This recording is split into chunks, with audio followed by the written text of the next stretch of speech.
May mga gabing ako'y gising, tahimik ang paligid, ngunit sa puso ko'y may unos na pilit kong tinitiis.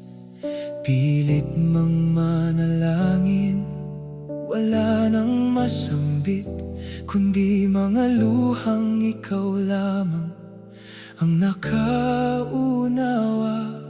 May mga sandaling ubos na ang aking lakas, at ang pag-asa'y tila unti-unti nang kumakalas. Hindi na salita ang naiaalay kong panalangin, kundi mga luha ng paghingi ng tulong at lubos na pagsusuko sa iyo. Noong wala nang masabihan ang puso kong sugatan, ikaw ang tahimik na nakinig sa bawat higbi at daing.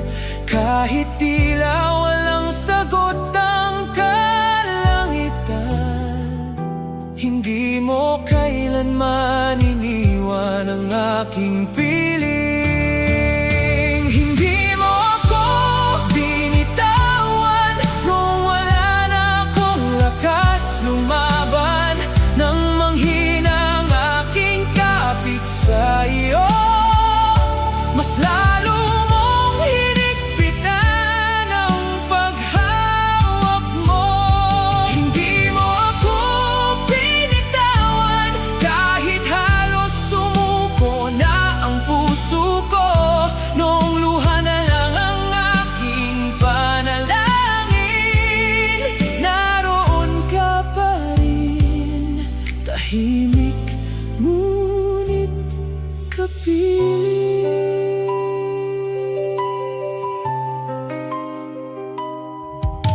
Maraming umagang pilit akong bumabangon, ngunit ang puso ko'y pagod na sa bawat pagkakataon.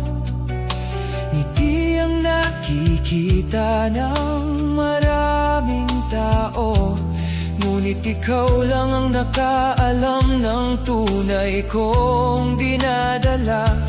May mga sugat na hindi nakikita ng mata, may mga laban na sa puso lang nagaganap. Ngunit sa bawat hakbang na halos hindi ko na kaya, unti-unti mong ibinabalik ang aking pag-asa.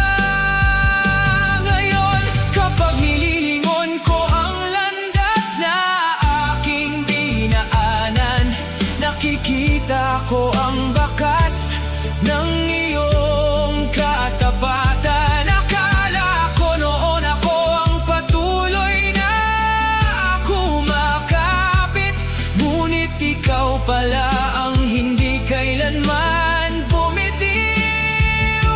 Kaya kung ako'y nakatayo sa araw na ito, hindi dahil malakas ako, kundi dahil tapat ka.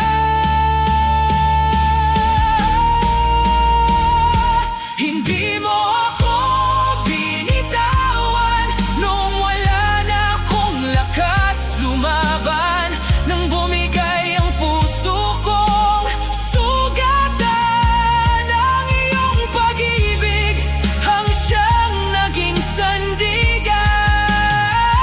Hindi mo ako binitawan at hindi mo rin ako pinabayaan. Ngayon ang buhay ko'y aking patotoo,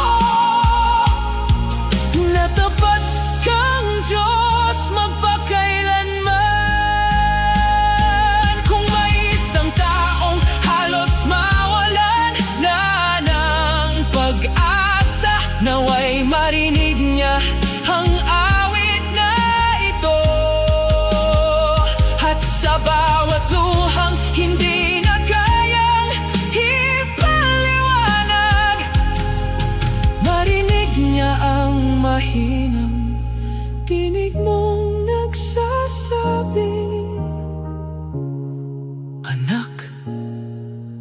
kita binitiwan.